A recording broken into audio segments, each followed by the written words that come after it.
CA foundation में 4 subject है, तुम लोगों को पता है, अकाउंट्स, लॉ, बिजनेस इकोनॉमिक्स और मैथ्स, ठीक है।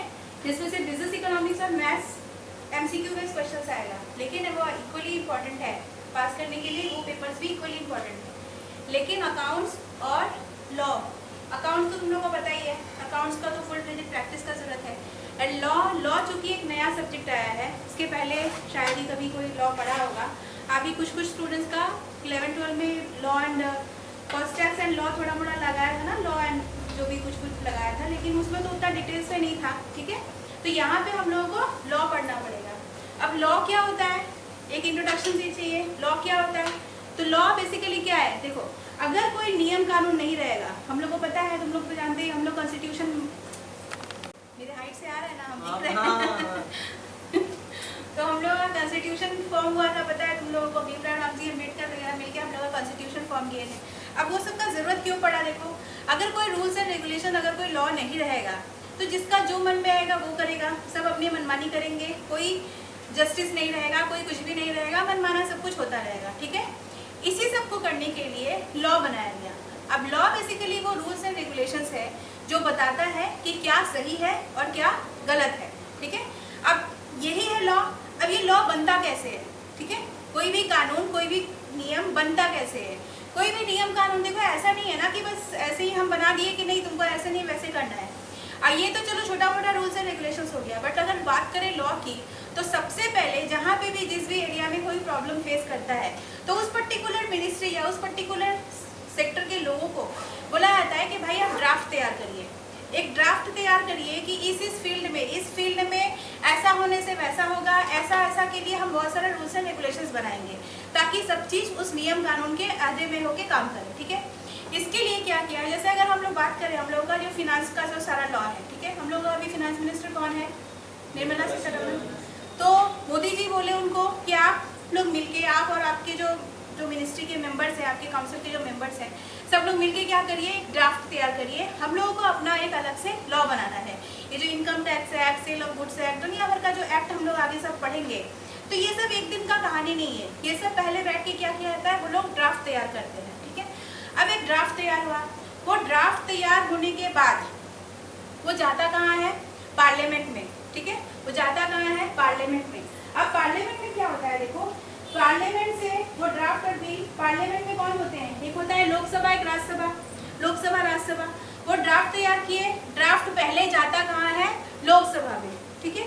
लोकसभा के सारे मेंबर्स उसको पूरा चेक करेंगे, देखेंगे सब कुछ सही है, अगर उनको लगता है ठीक है, फिर वो आगे जाता है कहाँ, राज्यसभा में। पहले ड्राफ्ट तैयार हुआ, गया कहाँ, लोकसभा में, फिर गया कहाँ, राज्यसभा में। अब राज्यसभा में गया, वहां पे भी लोग उसको देखे, करने के बाद अब वो जाता कहाँ है, प्रेसिडेंट के पास, क्योंकि फाइनल ऑथोराइजेशन या फाइनल स्टैम्प कौन देगा, प्रेसिडेंट देंगे, ठीक है।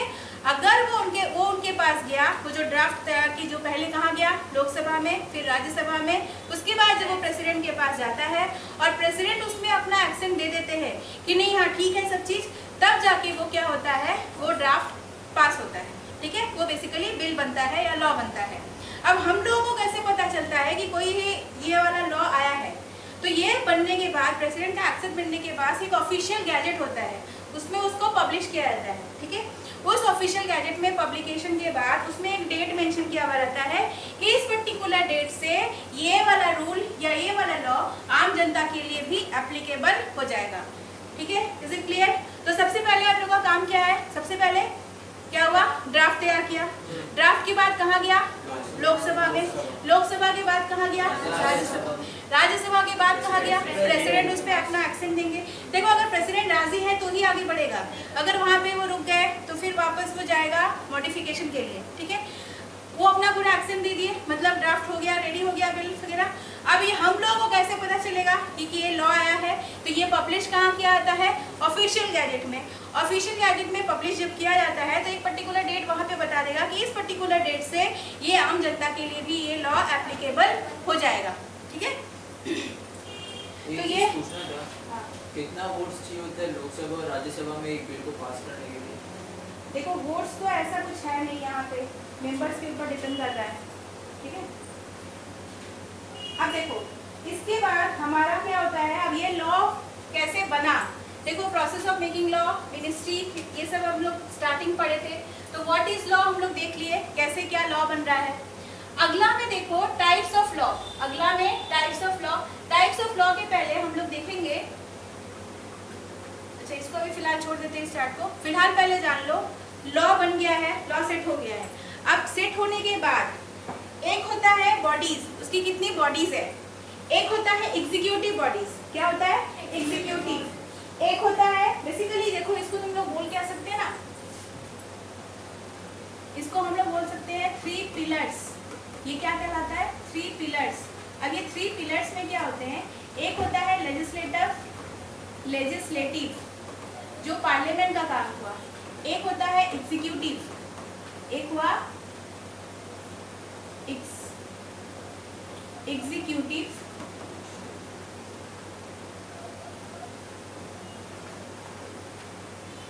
और एक होता है जुडिशियरी। लेजिस्लेटिव मतलब क्या हुआ, जो पार्लियामेंट, लोकसभा, राज्यसभा जो बिल बनाया, ड्राफ्ट बना, जो फिर लॉ बना, ठीक है।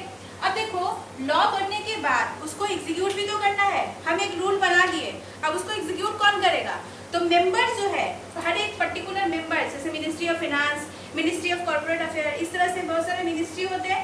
अब ये सारे मिनिस्ट्री क्या करते हैं, इसको क्या करेंगे एग्जीक्यूट करेंगे, कि लॉ जो बना है उसको अब हम कहाँ करेंगे अप्लाई करेंगे, ठीक है।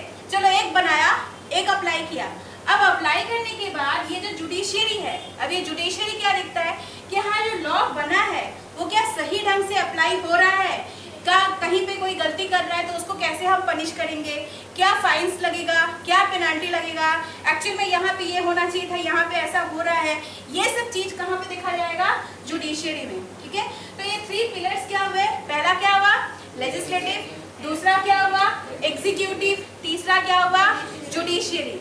Legislative, executive and judiciary. Legislative का काम क्या है, लेजिस्लेटिव लॉ बनाना, लेजिस्लेटिव लॉ बनाया, एग्जीक्यूटिव लॉ अप्लाई कर रहा है, एग्जीक्यूट कर रहा है, अप्लाई कर रहा है, जुडिशियरी पनिशमेंट, फाइन्स, पेनल्टी, ये सब काम को देख रहा है कि यहाँ पे कोई डिस्प्यूट हो गया, किसी को कंपनसेशन देना है, ये सब कुछ यहाँ से होगा। डन, ये हो गया हम लोगों का इसका सेकेंड पार्ट। अब देखो ये जो मेरा नोट्स है इसमें देखो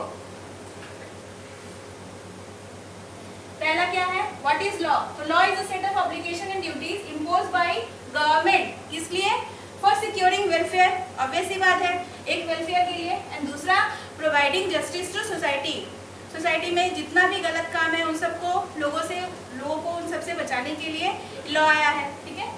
India's legal framework reflects the social, political, economic and cultural aspect of our vast and diversified country. हो गया, next.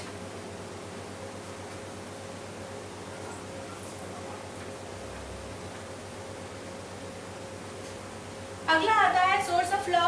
तो सोर्स ऑफ लॉ, लॉ बनता कहाँ से है, constitution, statutes, law made by parliament and state assemblies, president and judicial decisions of various courts, in some cases establishment, custom and usage, इस तरह से लॉ बन रहा है।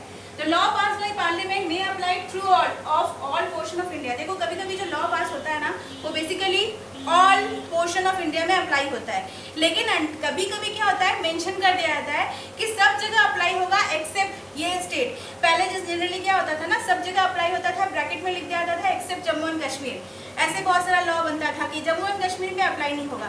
तो इस तरह से वहाँ पे अगर मेंशन कर देगा कि हाँ सब जगह लगेगा ये लॉ अप्लाई होगा, खाली इसको छोड़ के, तो अकॉर्डिंगली वैसे ही ये लॉ चलेगा, ठीक है।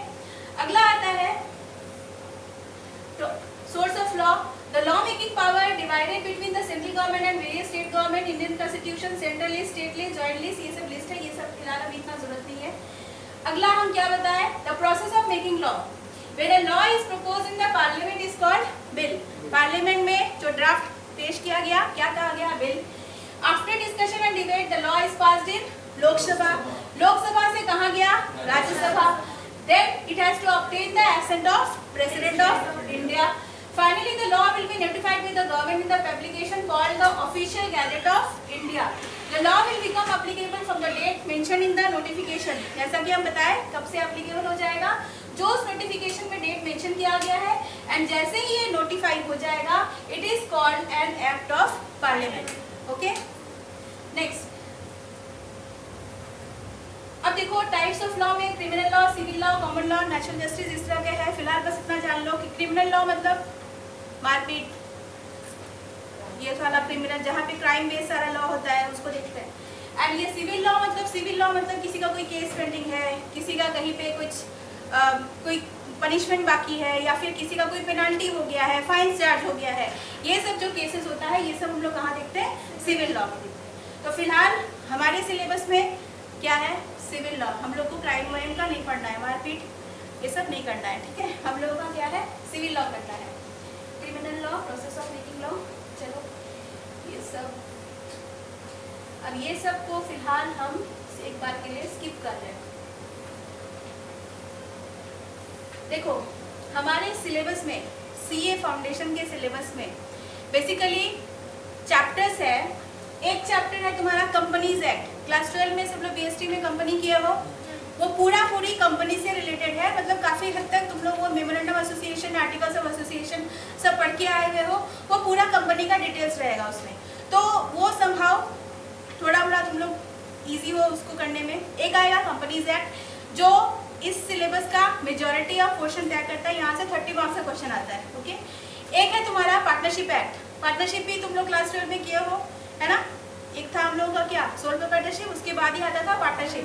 एक है पार्टनरशिप एक्ट, एक है लिमिटेड लायबिलिटी पार्टनरशिप, एक है इंडियन कॉन्ट्रैक्ट एक्ट जो कि very very very very important है. सबसे ज़्यादा इंपॉर्टेंट इंडियन कॉन्ट्रैक्ट है और यहाँ से भी 30 मार्क्स का क्वेश्चन कवर होता है. ठीक है. अगला है सेल ऑफ गुड्स एक्ट और एक है negotiable instrument act. Sale of goods act and negotiable instrument act. Negotiable instrument act 10 से 12 मार्क्स कवर करता है. सेल ऑफ गुड्स एक्ट भी अकॉर्डिंगली 10 से 12 मार्क्स कवर करता है. जिसमें से one of the easiest topic है हम लोगों का सेल ऑफ गुड्स एक्ट. क्योंकि ये हम लोग का इंट्रोडक्टरी क्लास है, बहुत टफ टॉपिक से हम स्टार्ट नहीं कर रहे हैं. आज हम लोग पढ़ेंगे sale of goods act. Okay. Now जैसा कि ये टॉपिक बोलता है, जैसा कि इसका नाम है सेल ऑफ गुड्स एक्ट, तो इसका मतलब यहाँ पे हम लोग का मेन मैटर क्या रहेगा? गुड्स. ठीक है, गुड्स. अब गुड्स की बात करें अगर, तो देखो यहाँ पे जब भी हम लोग लॉ पढ़ेंगे ना, बुक में सबके पास जब स्टडी मैट आ जाएगा, इंस्टीट्यूट आंसर में अपने स्टडी मटेरियल का लाइंस को एक्सपेक्ट करता है. ठीक है. जो डेफिनेशंस दिया रहता है, मतलब एग्जाम में अगर कुछ डेफिनेशंस पूछ लेता है तो इंस्टीट्यूट यही एक्सपेक्ट करता है कि उसके आंसर में उसके स्टडी मटेरियल का लाइंस रहेगा. ठीक है. तो जो भी डेफिनेशन है वो सब हम लोग को कहाँ से कवर करना होगा? स्टडी मटेरियल से ही. वो एकदम स्टडी मटेरियल का ही डेफिनेशन होना चाहिए. चूंकि ये हम लोग क्या पढ़ रहे हैं, सेल ऑफ गुड्स एक्ट, तो इसमें आज हम लोग कुछ डेफिनेशंस कवर करेंगे. सबसे पहला ऑब्वियस ही बात है, सबसे पहला डेफिनेशन क्या आता है? गुड्स का. सबसे पहला डेफिनेशन आता है गुड्स का. Now what is goods? Goods क्या है? What is goods? गुड सामान. गुड्स क्या है? Offered for sale. Movable property. Goods क्या है? मूवेबल. देखो गुड्स मतलब बेसिकली गुड्स का डेफिनेशन ही बोलता है कि यहाँ पे हम लोगों को इस पर्टिकुलर एक्ट में हम लोगों को किससे डील करना है? हम लोगों को डील करना है मूवेबल प्रॉपर्टी से. किससे? मूवेबल प्रॉपर्टी से. जो मूवेबल होगा. ठीक है. Immovable properties are not considered as goods here. वो अलग उसके लिए अलग सारा एक्ट है, उसको हम लोग वहाँ पे कवर करेंगे. तो यहाँ पे कवरेज में क्या आएगा? Movable properties. ठीक है. तो देखो सबसे पहले इंस्टीट्यूट का हमें कुछ लाइन बोले, तुम लोग सुनना. Sale of goods is one of the specific form of contract recognised and regulated by law India. Sale is a typical bargain between buyer and seller. Sale क्या होता है? Bargain between buyer and seller. And ये sale complete कब किया जाता है? Complete कब होता है? बताओ. परचेजर सेल कंप्लीट होने के लिए यहाँ पे क्या होना चाहिए? एटलीस्ट 2 पार्टीज होना चाहिए. एक सब्जेक्ट मैटर होना चाहिए. सब्जेक्ट मैटर ऑब्वियस सी बात है सेल ऑफ गुड्स एक्ट में गुड ही रहेगा. और एक क्या होना चाहिए? कंसीडरेशन होना चाहिए. क्या होना चाहिए? कंसीडरेशन. Consideration means what? पैसा, है ना. ऐसा नहीं कि हम तुमको गिफ्ट दे रहे हैं, ये क्या हो गया? सेल हो गया. हम तुमको प्यार से बोले चलो ठीक है रख लो, ये सब सेल नहीं हो गया. तो यहाँ पे बेसिकली 3 चीज क्या हो गया? 2 parties are involve here. Next goods, a subject matter, and next consideration. अब एक चीज और, consideration may be in some form of cash and some form of kind, मतलब कुछ पोर्शन एटलीस्ट कैश में होना चाहिए। क्या होगा, कुछ हम काइंड में दे दिए, बाकी के लिए हम बोले पैसा ले रहे हैं, तो ये भी होगा, ठीक है, लेकिन पूरा पूरी काइंड में तो हो जाएगा तो वो तुम्हारा वो बार्टर सिस्टम हो जाएगा कि एक के सामान के बदले सामान, वो सेल नहीं कहलाएगा, ठीक है। The provision of the act is applicable to contract related to sale of goods means movable property. The act is not applicable to sale of immovable property. तो अगर कहीं पे भी क्वेश्चन में पूछ लेता है कि कुछ immovable properties है तो क्या वो सेल ऑफ गुड्स एक्ट से कवर होगा? नहीं होगा, उसके लिए अलग से एक्ट बना हुआ है। लाइक लैंड, फील्ड, शॉप, मतलब जमीन जायदाद, बिल्डिंग, ये सब जो बेचना खरीदना है वो सब सेल ऑफ गुड्स एक्ट में कवर नहीं होगा। The general provision of the Indian contract act, देखो सेल ऑफ गुड्स एक्ट देखो बेसिकली कोई भी सेल कर रहे हैं या फिर कोई भी एग्रीमेंट कर रहे हैं तो वो बेसिकली कॉन्ट्रैक्ट होता है। तो हम तुम लोग को पहले ही बोले कि तुम लोग के सिलेबस में एक चैप्टर है इंडियन कॉन्ट्रैक्ट एक्ट, तो सेल ऑफ गुड्स एक्ट जहाँ जहाँ आएगा वहाँ पे इंडियन कॉन्ट्रैक्ट एक्ट का भी बहुत सारा रूल्स एंड रेगुलेशन अप्लाई होगा, वो जब हम लोग पढ़ेंगे अकॉर्डिंगली हम लोग देख लेंगे। The expression used but not defined in the Sale of Goods Act 1930 and defined in the inter have meaning assigned to, okay। तो सबसे पहला डेफिनेशन क्या है, बायर एंड सेलर का। चलो बायर कौन होता है? Buyer is the person who buys और अग्रीज टू बाइज, ठीक है। लॉ के डेफिनेशंस में ये छोटा मोटा लाइन या छोटा मोटा जो फ्रेज है ये बहुत वाइटल रखता है, बहुत इंपॉर्टेंस रखता है, ठीक है। तो क्या हुआ, क्या है, हु बाइज, बाइज, बाइज के साथ साथ क्या हो जाएगा, अग्रीज टू बाइज।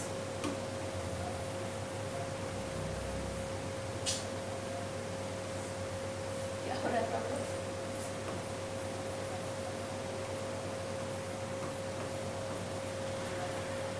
मतलब क्या हुआ, जैसे सपोज कोई फोन ही है, कोई लैपटॉप है, कोई फोन है, हम दुकान में गए, हमको पसंद आ गया, लेकिन एट प्रेजेंट हो सकता है उसके पास उतना पैसा नहीं हो, या हो सकता है वो और कुछ और, एक तो सेलर के पास जाके जांचना परखना चाहता है कि हाँ ये इसका दाम सही बताया है कि नहीं।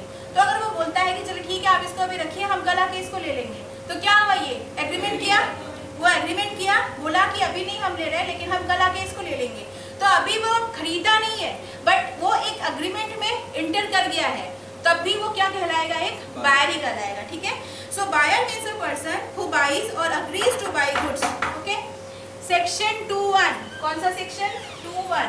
अब देखो सेक्शन 2(1), अब लॉ में तुम लोगों को बहुत सारा सेक्शंस मिलेगा। अब ये सेक्शन क्या है, जो भी रूल्स एंड रेगुलेशंस बनाया गया है उन सब के लिए हम लोग को क्या, जैसे होता है ना कि जैसे फ्रेज फिर सब फ्रेज इस तरह से होता है ना, जैसे हम लोग टॉपिक लिखते हैं, कोई भी पॉइंट लिखते हैं तो एक पहला हेडिंग, फिर इसके नीचे सब पॉइंट्स रहता है, तो उसी तरह से यहाँ पे सेक्शंस बनाए गए हैं। थोड़ा सा मतलब सोफिस्टिकेटेड नाम मेंशन होना चाहिए ना, सेक्शन। तो एक्ट है, जैसे एक सोफिस्टिकेटेड नाम क्या हो गया, एक्ट, तो इसलिए उसके अंडर में क्या है, सेक्शन। अब सेक्शन में क्या होता है, देखो एक होता है सेक्शन, सबसे पहले क्या होता है सेक्शन, इसके अंडर में जो होता है उसको हम लोग क्या बोलते हैं, सब सेक्शन। अब इसके अंडर में जो होता है उसको हम लोग क्या बोलते हैं, क्लॉज, और उसके अंडर जो होता है उसको हम लोग बोलते हैं sub clause, clause and sub clause. तो सबसे पहले क्या, section, sub section, clause, sub clause, okay. तो देखो सेल ऑफ गुड्स एक्ट कौन सा ईयर में आया था, 1930 में आया था। तो इसका पूरा जब भी लिखना होगा तो क्या लिखेंगे, सेल ऑफ गुड्स एक्ट 1930। जैसे पार्टनरशिप एक्ट का क्या ईयर था, 1922। कंपनीज एक्ट का क्या ईयर था, 1956। लेकिन कंपनीज एक्ट अभी कौन सा चलता है, 2013 वाला, ठीक है। तो सेल ऑफ गुड्स एक्ट आया था 1930 में। अब देखो ये जो बायर का डेफिनेशन है, तो बायर का डेफिनेशन का सेक्शन है सेक्शन 2(1). अब देखो एग्जाम में तुम लोग क्वेश्चन में अगर सपोज किसी को सेक्शन याद है, वो सोचा कि नहीं हम अच्छा से आंसर लिखेंगे, हम सेक्शन लिखेंगे, तो वो लिख के आया भाई सेक्शन 2(1) बोलता है ये। लेकिन सेक्शन 2(1) सिर्फ और सिर्फ सेल ऑफ गुड्स एक्ट में नहीं है, ये सेक्शन 2(1) तुम्हारा कॉन्ट्रैक्ट एक्ट में भी है, पार्टनरशिप एक्ट में भी है, और भी जितने सारे एक्ट सब में है।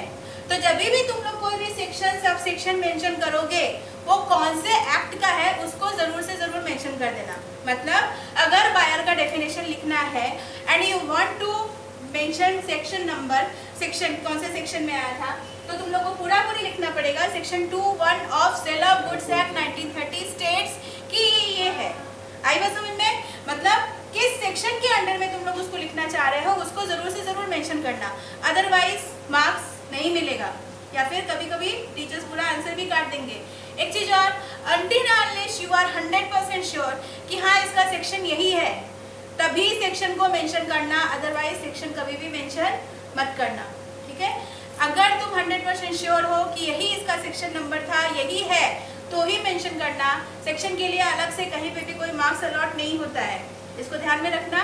सो कभी भी अगर तुम श्योर नहीं हो कि ये सेक्शन नहीं है इसका, तो उस सेक्शन को मेंशन मत करना, क्योंकि अब हो सकता है इवन तो तुम्हारा पूरा आंसर सही हो बट तुम सेक्शन नंबर गलत कर दिए ना, पूरा आंसर कट जाएगा, ठीक है। लॉ में बहुत केयरफुल रहना पड़ेगा, ये सब छोटे छोटे चीज़ को बहुत माइन्यूटली कंसिडर किया जाता है यहाँ पे, हाँ। तो सबसे पहला डेफिनेशन में हम लोग क्या देखें, buyer. So buyer is a person who buys और agrees to buys in section 2(1). Next आता है कौन, सेलर। तो अकॉर्डिंगली बायर के डेफिनेशन के साथ साथ सेलर का क्या हो गया, seller is a person who sells goods or agrees to sell, who sells or agrees to sell, okay. तो seller is a person who sells or agrees to sell goods. The two terms buyer and seller complementary, obvious सी बात है, both are complementary. अगर buyer है तो ही seller रहेगा and seller है तो ही बायर रहेगा। So definition very very very very important है, बहुत ज़्यादा इंपॉर्टेंट है। सबके पास जब स्टडी मैट आ जाएगा, हालांकि हम नोट्स देंगे स्टिल, कुछ कुछ डेफिनेशंस को हम बोलेंगे, मेरे नोट्स में भी ये इंस्टीट्यूट का ही कॉपी पेस्ट हुआ रहेगा, बट डेफिनेशंस जो है वो स्पेसिफिकली प्लीज़ तुम लोग बुक के मतलब इंस्टीट्यूट का स्टडी मैट का डेफिनेशन को रखना, ठीक है। तो चलो, गुड्स मीन्स क्या होता है, अब गुड्स की डेफिनेशन को एकदम ध्यान से सुनो। Goods means every kind of movable property. क्या, एवरी काइंड ऑफ मूव हो गया तो वो कंसिडरेशन के तौर पे यूज हो गया, तो मनी को तो पहले ही गुड्स के डेफिनेशन से एक्सक्लूड कर दो। आता है एक्शनेबल क्लेम। अब ये एक्शनेबल क्लेम क्या होता है, पता है एक्शनेबल क्लेम?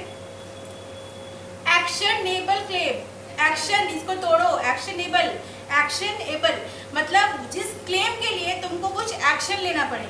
सपोज तुमसे कुछ पैसा पाते हैं हम, ठीक है, अब तुम्ही को किडनैप कर लेंगे तो नहीं होगा ना, मेरा पैसा नहीं आएगा ना, क्या करना पड़ेगा तुम्हारे लिए, हमको अब उस पैसे के लिए हमको जाके क्लेम करना पड़ेगा या फिर कोर्ट केस करना पड़ेगा, लीगल प्रोसीडिंग्स चलेगा, तभी जाके वो मेरा पैसा मिलेगा। दैट मीन्स वो क्लेम कब मिला हमको, जब हम उसके लिए कोई एक्शन लिए, ठीक है ना। इस तरह से होता है ना, बहुत सारा ऐसा होता है कि ऐसा करेंगे तब जाके मेरा वो चीज़ हमको मिलेगा, होता है ऐसा। तो इसको हम लोग बोलते हैं actionable claim. So actionable claims are never considered as goods. Clear? So money includes every kind of movable property other than actionable claim and money. Actionable claim and money, और नहीं, and और बहुत डिफरेंस क्रिएट कर देगा, other than actionable claim and money। अच्छा, एक चीज और, and includes। अब इसके डेफिनेशन में देखो अब क्या बोला है, तो मनी में क्या क्या लिया देखो,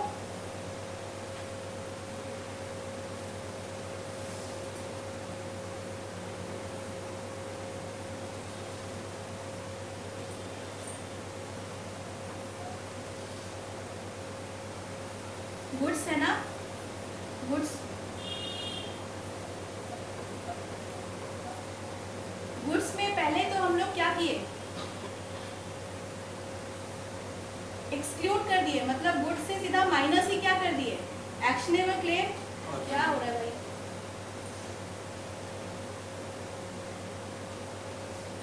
क्या लग रहा है, आपका चूड़ी लग रहा है मैम, इसी नहीं एकदम नहीं लग रहा, एकदम लग रहा है। एक्शनेबल क्लेम्स और क्या एक्सक्लूड कर दिए, मनी। ये दोनों तो सीधा सीधी क्या हो गया, माइनस हो गया। गुड्स की डेफिनेशन से एक्शनेबल क्लेम एंड मनी सीधा सीधी क्या हो गया, माइनस हो गया। All kinds of movable property तो हम लोग लिए थे, ये क्या हुआ, प्लस हुआ, ठीक है।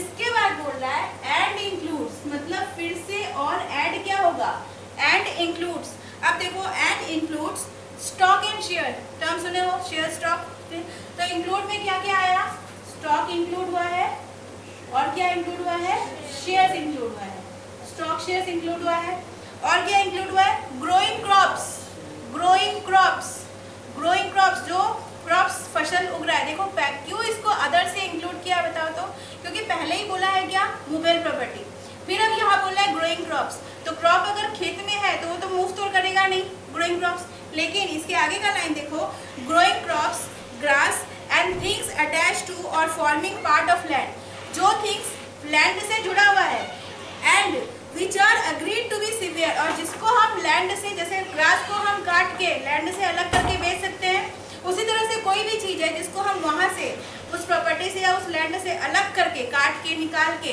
बेच सकते हैं। तो इसीलिए बोला है which are agreed to be severed and separated from the land before the sale under the contract of cell.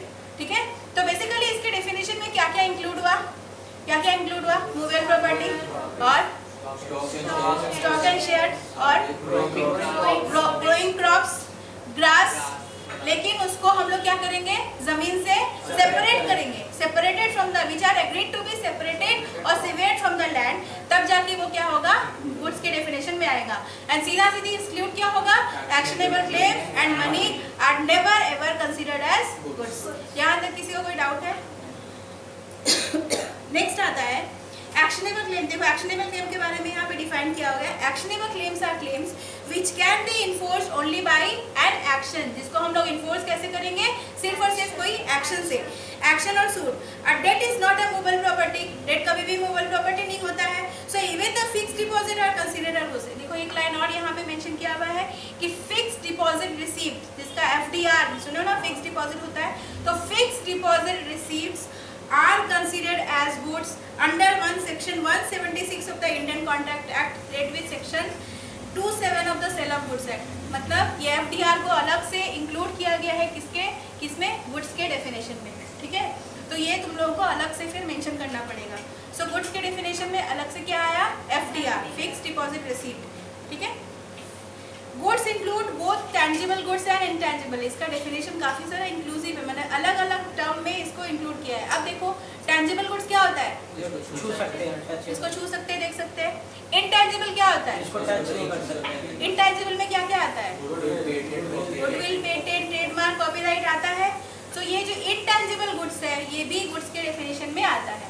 That means तुम्हारा goodwill, copyright, patent, trademark, these are also considered as goods। ठीक है, so goods include both tangible goods and intangible goods like goodwill, copyright, patent, trademark और also क्या है, goods है। ठीक है, stock shares, gas, steam, water, electricity, degree of code are also considered to be goods। stock share है ही, gas भी क्या है, गुड्स है, इलेक्ट्रिसिटी भी क्या है, गुड्स है, डिग्री ऑफ कोर्ट मानी कोर्ट का जो जजमेंट आया, फैसला आया, वो भी क्या है, गुड्स है। ठीक है, तो ये देखो अलग से डाला है नीचे में, तो गुड्स का डेफिनेशन इसीलिए बहुत बहुत बहुत इंपॉर्टेंट है। ठीक है, इसको अच्छे से देखना होगा। अगेन एक बार रिपीट करते हैं, goods include every kind of movable property excluding and includes growing crops, grass separated from ground, things attached, जिसको हम लोग लैंड से अलग कर सकते हैं।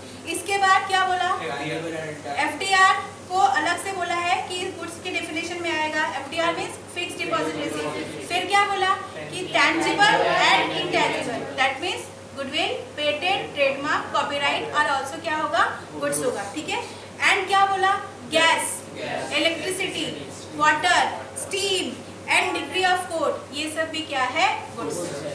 ठीक है, क्लियर यहाँ तक? नेक्स्ट डेफिनेशन है तुम्हारा, अब देखो गुड्स पढ़ रहे हैं हम लोग। गुड्स का देखो 3 टाइप्स होता है, there are 3 types of goods. मैम व्यू में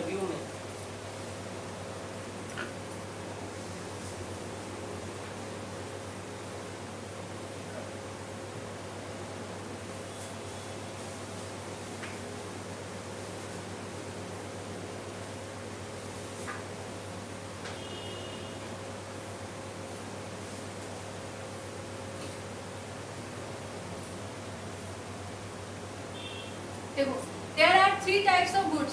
देखो गुड्स का डेफिनेशन यहाँ पे लिखा हुआ है, फ्यूचर गुड्स, एग्जिस्टिंग गुड्स। तो फिलहाल हम लोग पढ़ेंगे कितने प्रकार का गुड्स होता है। तो 3 प्रकार के गुड्स होते हैं, क्या क्या? पहला है एग्जिस्टिंग गुड्स, दूसरा है फ्यूचर गुड्स और तीसरा है contingent goods. Existing goods, future goods, contingent goods. Goods का एक्चुअल में 3 टाइप है, एग्जिस्टिंग, फ्यूचर, अभी इस पे मत जाओ, अभी इस पे मत जाओ। गुड्स का 3 प्रकार है, एग्जिस्टिंग, फ्यूचर, कंटिंजेंट। अब एग्जिस्टिंग का फिर 3 टाइप है, मतलब एग्जिस्टिंग का फिर वापस से 3 टाइप है, क्या क्या? Specific, ascertain, unascertain. Existing goods का again 3 types, specific, ascertain, unascertain. Ascertain का स्पेलिंग ASCERTAIN और अनअसर्टेन मतलब UL लग गया। तो असर्टेन मतलब जो निश्चित है, अनअसर्टेन मतलब जो निश्चित नहीं है। तो देखो स्पेसिफिक गुड्स का मतलब क्या होगा? स्पेसिफिक जैसा कि टर्म बोलता है, क्या स्पेसिफिक, हमको ये वाला फोन चाहिए, हमको इस फोन का ये वाला मॉडल चाहिए, या फिर हमको ये ब्लू कलर का ये वाला पेन चाहिए, ठीक है। तो जो हम स्पेसिफिकली मेंशन कर दे रहे हैं उसको हम लोग क्या बोलते हैं? Specific goods. और एग्जिस्टिंग का क्यों बोले? क्योंकि ये गुड्स एग्जिस्ट कर रहा है, गुड्स एग्जिस्ट कर रहा है। एग्जिस्टिंग गुड्स मतलब क्या? जो हम at the time of contract of sale वो गुड्स क्या है? एग्जिस्ट कर रहा है, उसको हम लोग क्या बोलते हैं? Existing goods. तीन प्रकार का गुड्स बोले, एग्जिस्टिंग, फ्यूचर और कंटिजेंट। फिलहाल हम लोग पढ़ रहे हैं एग्जिस्टिंग गुड्स के बारे में। एग्जिस्टिंग का डेफिनेशन या एग्जिस्टिंग वर्ड का मीनिंग ही क्या होता है कि जो एट प्रेजेंट एग्जिस्ट कर रहा है। तो that means at the time of sale या फिर एग्रीमेंट ऑफ सेल के समय तो वो गुड्स एग्जिस्ट नहीं कर रहा है। मतलब एग्जिस्टिंग गुड्स कब होगा? जब हम सेल कर रहे हैं। ध्यान देना, एग्रीमेंट टू सेल कब होता है? एग्रीमेंट टू सेल कब हो रहा है? जब बाद में हम लेंगे उसको, बाद में लेंगे, मतलब जब बाद में लेंगे तो अभी तो एट प्रेजेंट उसका कोई एग्जिस्टेंस नहीं है। तो एग्जिस्टिंग गुड्स का देखो क्या है? Existing goods are such goods which are in existing at the time of contract of sale. जो सेल के समय या फिर कॉन्ट्रैक्ट के समय क्या है? एग्जिस्ट कर रहा है, उसको हम लोग क्या बोलते हैं? Existing goods. अब एग्जिस्टिंग गुड्स में तीन प्रकार होते हैं, स्पेसिफिक, असर्टेन, अनअसर्टेन। स्पेसिफिक जैसा कि तुम लोग को हम बोले, एग्जांपल में देखो व्हर्लपूल का वॉशिंग मशीन स्पेसिफिकली मेंशन कर दिया हुआ है कि व्हर्लपूल का वॉशिंग मशीन इस पर्टिकुलर ब्रांड का ये वाला हमको मॉडल चाहिए। डन, तो ये क्या है? स्पेसिफिक गुड्स है। अब आता है असर्टेन और अनअसर्टेन में। अब असर्टेन गुड्स क्या है? देखो, ascertain goods are those goods which are identified according with the agreement after the contract of sale. Ascertain मतलब क्या है? जैसे हम बोले कि हमको कुछ लेना है, कल को हमको कुछ पेन लेना है, ठीक है। अब वो कुछ पेन लेना है तो कौन सा पेन लेना है, क्या लेना है, वो अभी हमको नहीं पता। लेकिन जब हम वहाँ पे गए, वो हमको कुछ एक मॉडल दिखाया और हम उसमें से बोले कि हाँ ये वाला, इसमें से ये वाला हम ले लेंगे। तो ये क्या हुआ? जब हम कॉन्ट्रैक्ट में घुस रहे हैं, एंटर कर रहे हैं, तब हम जाकर उसको असर्टेन कर रहे हैं। पहले से ही तो हमको पता नहीं था, पहले से अगर पता हो जाएगा तब तो क्या हो गया? स्पेसिफिक हो गया। लेकिन जब हम कॉन्ट्रैक्ट में एंटर करने जा रहे हैं तब हम उसमें से चूज कर रहे हैं कि नहीं ये 10 में से हमको ये वाला दे दीजिए आप, ये वाला दे दीजिए आप, ठीक है। तो इसको हम लोग क्या बोलेंगे? Ascertain goods. ये क्या कहलाएगा? असर्टेन गुड्स, ठीक है। तो ascertain goods are those goods which are identified in accordance with the agreement after the contract of sale is made। कब पता है? देखो कॉन्ट्रैक्ट ऑफ सेल बन गया है, हो गया है, कॉन्ट्रैक्ट ऑफ सेल हो गया है, लेकिन गुड्स कब डिसाइड हुआ? कॉन्ट्रैक्ट बनने के बाद। कॉन्ट्रैक्ट हो चुका, हम पहले ही बोले कि हम 10 पेन लेंगे, लेकिन कौन सा पेन लेंगे अभी नहीं पता। जब हम सेल कॉन्ट्रैक्ट हो चुका तब हम जाके उसमें से चूज करके ले रहे हैं, ठीक है। एग्जाम्पल देखो, a wholesaler of cotton has 100 bales in his godown. एक कॉटन का होलसेलर है, उसके पास बेल्स, पता है ना, पूरा जो गड्ढा होता है, उसके पास 100 बेल्स है गोडाउन में। He agrees to sell 50 bales and these bales were selected and set aside. वो बोलता है कि हम 50 बेचेंगे, उसको सिलेक्ट करके सेट असाइड कर दिया। On selection the goods become ascertain. जब वो 100 बेल्स था तो ये क्या था? Uncertain good. मतलब हम बोले हमको 50 लेना है, तो अब उस 100 में से कौन सा 50 मेरे पास आएगा हमको पता है? पहले से नहीं पता है। कॉन्ट्रैक्ट बन गया, बनने के बाद जब वो 50 को सेट असाइड कर दिया गया तब ना जाके वो गुड्स क्या हुआ? असर्टेन गुड्स हुआ। आई बात समझ में? So on selection the goods become ascertain. In this case the contract for the sale of ascertain goods as the cotton bales are identified and agreed after the formation of contract. So these goods were called what? Ascertain goods. Clear? अगला होता है unascertain goods. अब unascertain term का meaning जो अभी तक निश्चित नहीं है। तो unascertain goods are those goods which are not specifically identified और असर्टेन, जिसका कोई अभी तक specially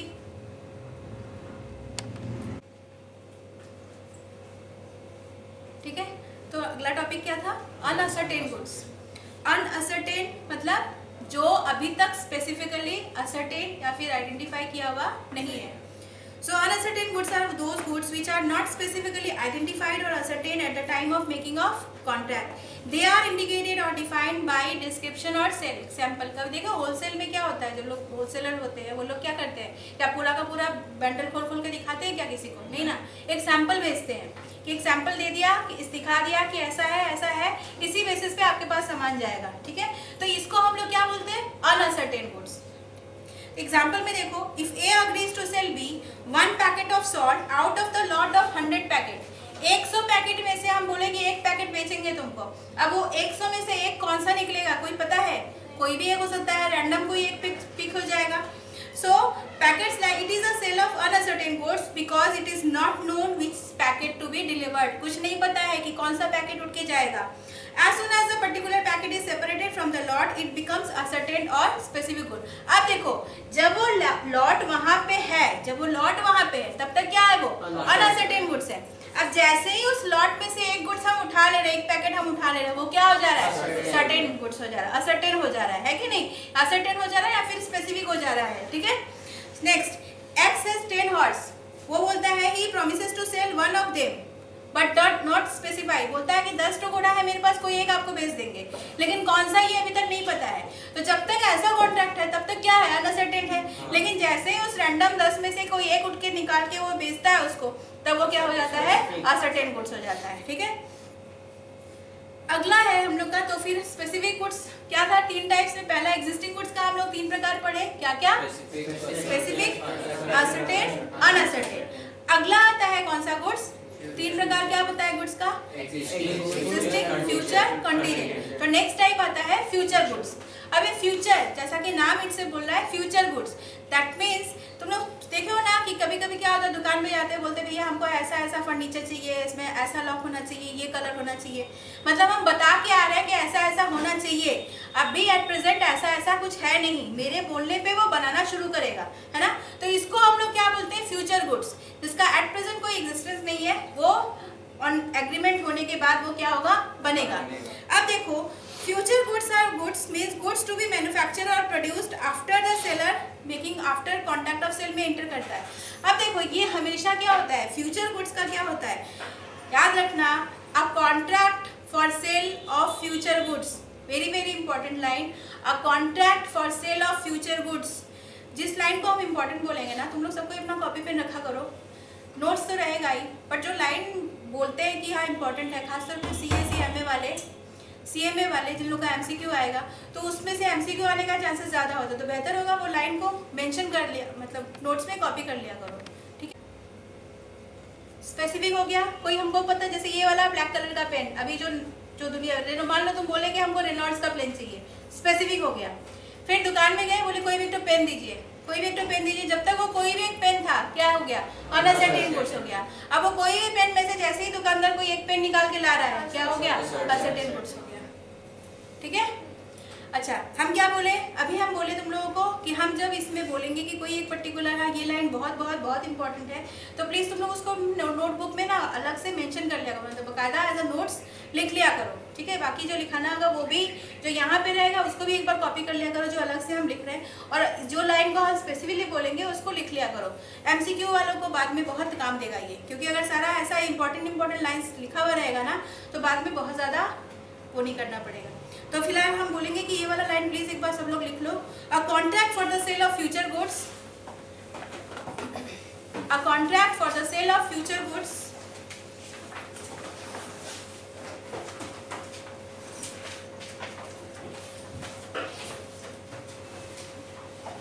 a contract for the sale of future goods is always an agreement to sell, is always an agreement to sell। Agreement to sell को underline कर देना और future goods को भी अंडरलाइन कर देना।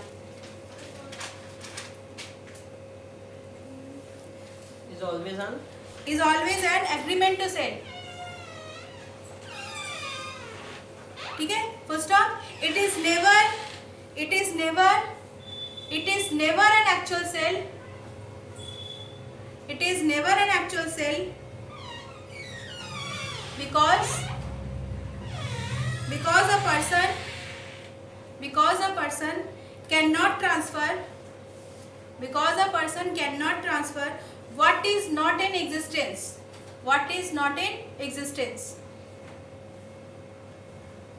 क्या बोले हम? A contract for the sale of future goods is always an agreement to sell, it is never an actual sale because a person cannot transfer what is not in existence, ठीक है। तो जो future goods है वो कभी भी cell नहीं होगा, वो हमेशा क्या होगा? अग्रीमेंट टू सेल होगा। क्यों अग्रीमेंट टू सेल होगा? क्योंकि ये पास, है ना, ये अभी है नहीं मेरे पास, हम एग्रीमेंट में इंटर किए हैं, फिर एक बनेगा तब जाके वो मेरे पास आएगा। तो फ्यूचर गुड्स का जो कॉन्ट्रैक्ट होता है या फ्यूचर गुड्स का जो सेल होता है वो हमेशा क्या होता है, अग्रीमेंट टू सेल होता है। It is never an actual sale. आया बात समझ में? एग्जांपल देखो, 1000 quintals of potato to be grown on A's field is example of agreement of sale. क्या बोल रहा है, कोई एक एग्रीमेंट में आया कि भैया आपके खेत में जितना भी आलू या जो भी क्रॉप्स ग्रो करेंगे वो सारा हम ले लेंगे। अब ये किस पे डिपेंड करता है कि क्या कितना ग्रो करेगा, बोलता है ठीक है क्या कितना ग्रो करेगा, तो क्या ये अभी सेल हुआ?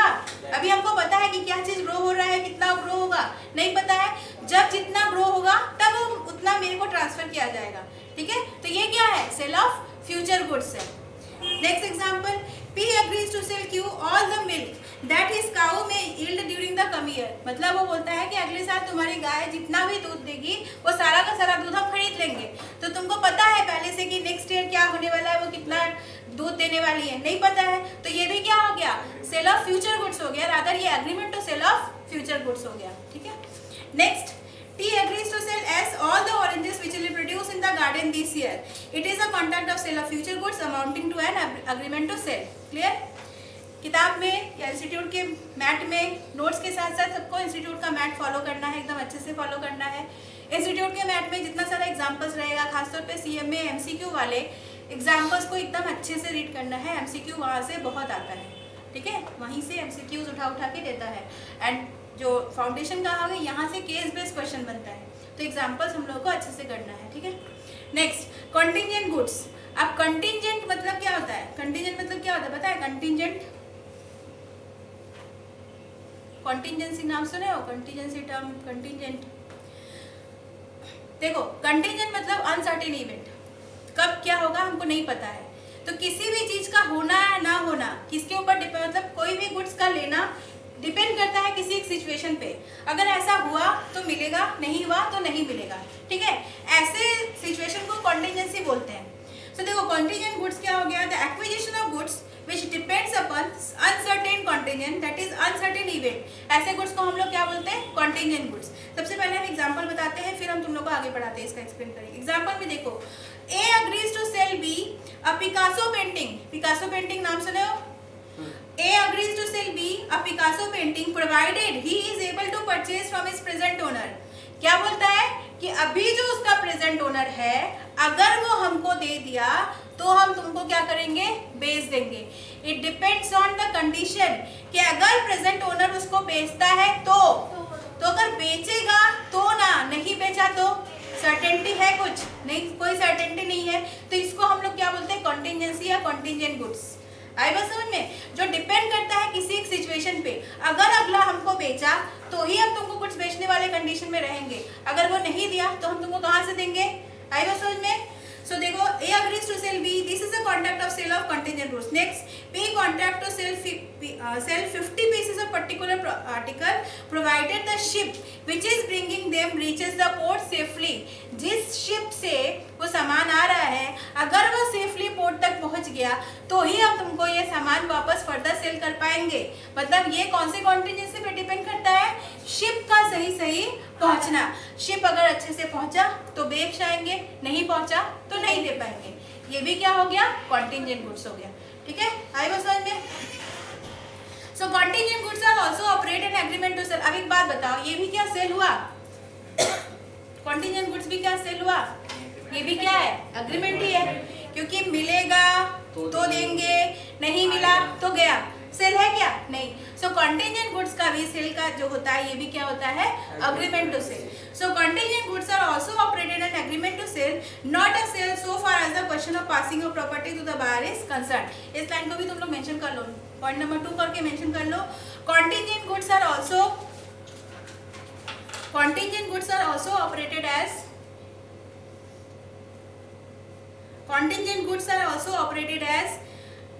an agreement to sell,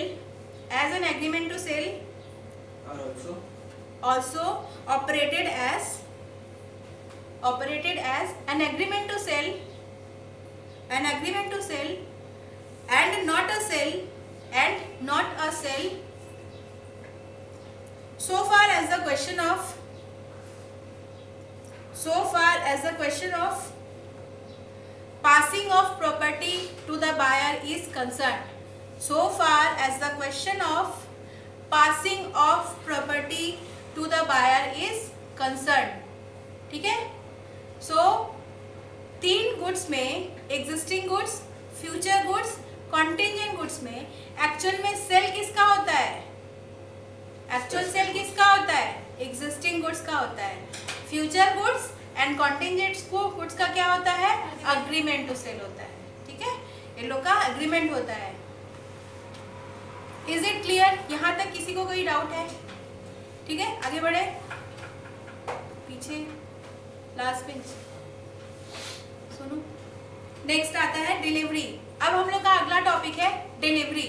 delivery का मतलब, अब सामान हम खरीद बेच रहे हैं तो सामान का तो ओनरशिप भी तो ट्रांसफर होना चाहिए ना, ओनरशिप ट्रांसफर होना चाहिए। अब वो सामान मेरे ही गोडाउन में पड़ा रहेगा तो क्या हो गया? तुम यूज कर लिए, तुम्हारे पास बहुत पैसा था, मतलब हमसे खरीदे जा रहे हो लेकिन सामान नहीं ले रहा, ऐसा तो नहीं था। सामान का हमको डिलीवरी भी लेना होगा। तो देखो, delivery means voluntary transfer of position. Voluntary मतलब वॉलंटरी, अपनी इच्छा से। ऐसा नहीं कि यहाँ पे गनपट्टा में बंदूक रख दिया है, देख बोल देगा देगा, ऐसा नहीं होना चाहिए, ठीक है। वॉलंटरी मतलब अपनी इच्छा से। So delivery means voluntary transfer of possession from one person to another. Transfer of possession, possession means possession, possession means अधिकार, ओनरशिप। ट्रांसफर ऑफ पोजीशन जिसका मीनिंग नहीं आता हो अलग से लिख लो, पोजीशन मतलब ओनरशिप, ठीक है। तो delivery means voluntary transfer of possession of goods from one person to another, ठीक है। As a general rule, delivery of goods may be made by doing anything which has the effect of putting the goods in the possession of the buyer. Basically क्या हो रहा है? देखो, ownership transfer हो रहा है। सेलर के पास से वो सामान अब किसके पास पहुंच जा रहा है? बायर के पास पहुंच जा रहा है। इसको हम लोग क्या बोलते हैं? डिलीवरी होता है। हाँ, यहाँ पे एक स्पेसिफिक वर्ड क्या मेंशन किया गया? वॉलंटरी, मतलब जोर जबरदस्ती नहीं करना है, वॉलंटरी होना चाहिए। कोई, और वैसे भी देखो ना, कोई भी बाई एंड सेल का एग्रीमेंट भी क्या होना चाहिए? वॉलंटरी भी होना चाहिए ना। ऐसा थोड़ी ना है कि जबरदस्ती तुम मेरे से सामान खरीदो ही, या जबरदस्ती हम तुम्ही को बेचेंगे और किसी को नहीं बेचेंगे, ऐसा तो नहीं होना चाहिए ना। सब चीज यहाँ पे वॉलंटरी ही होता है, ठीक है। अब वॉलंटरी का 3 फॉर्म, सॉरी डिलीवरी का 3 फॉर्म्स होता है। पहला होता है एक्चुअल डिलीवरी, दूसरा होता है कंस्ट्रक्टिव डिलीवरी, तीसरा होता है सिंबॉलिक डिलीवरी। सबसे पहले एक्चुअल डिलीवरी। एक्चुअल डिलीवरी, सामान मेरे गोडाउन से तुम्हारे गोडाउन में पहुंच गया, या फिर तुम मेरे पास आई, मैम ये पेन चाहिए, 10 रुपया दी, पेन मेरे से लेके चली गई। पहले ये सामान मेरे पास था, अब ओनरशिप हो गया तुम्हारे पास, हो गया, गुड्स डिलीवर हो गया, तो ये क्या हो गया? Actual deliver, actual delivery. So when the goods are physically delivered to the buyer, when the goods are physically delivered to the buyer, actual delivery takes place when the seller transfer the physical possession of the goods to the buyer or the third person. देखो एक चीज और क्या mention किया है? To the buyer or to a third person authorized to hold goods. मतलब sometimes it may happen जो actual buyer है वो सामान लेने की कंडीशन में अभी नहीं है। मान लो वो कहीं चला गया है, कोई बाहर चला गया है, तो हम किसी और को ऑथराइज करके भेज सकते हैं ना कि हाँ हम इसको भेज रहे हैं, आप उसको दे दीजिए, ऐसा होता है। तो जब भी अगर तुम लोग को डिलीवरी का डेफिनेशन लिखने आएगा तो सीधा सीधी बस voluntary transfer of goods from one person to another, मतलब सेलर टू बायर नहीं, तुम्हारे डेफिनेशन में ये वर्ड भी आना चाहिए, क्या कि और to a third person authorise to hold goods, ठीक है, on behalf of the buyer. This is the most common method of delivery. तो सबसे कॉमन मेथड ऑफ डिलीवरी, इसमें ज़्यादा दिमाग लगाने का नहीं है, एक्चुअल डिलीवरी। अगला आता है कंस्ट्रक्टिव डिलीवरी। अब कंस्ट्रक्टिव डिलीवरी क्या हो गया? When a transfer of good is effected without any change in the custody or actual possession of the thing in the case of delivery. देखो क्या हो गया, सामान सेलर के पास से गोडाउन में है, ठीक है, गोडाउन में या मतलब सेलर के पास ही, मान लो हम सेलर है बट सामान एक्चुअल में गोडाउन में है। बायर से मेरा ट्रांसफर मतलब एग्रीमेंट हो गया है, वो खरीदेगा सामान, लेकिन सामान किसके पास है? अभी गोडाउन में है। अब वो गोडाउन में जो गोडाउन इंचार्ज है उसको हम बोले, उसको हम एक एक्नॉलेजमेंट दे दिए कि भाई तुम्हारे पास तुम्हारी कस्टडी में गुड्स है, बायर आएगा या बायर के बिहाफ में वो पर्सन आएगा, वो आके गुड्स ले जाएगा। तो फिलहाल वो गुड्स किसके पास है? अभी मेरे ही कस्टडी में या मेरे ही किसी के द्वारा रखा हुआ एक जगह पे है, तो इसको हम लोग क्या बोलेंगे? कंस्ट्रक्टिव डिलीवरी, ठीक है।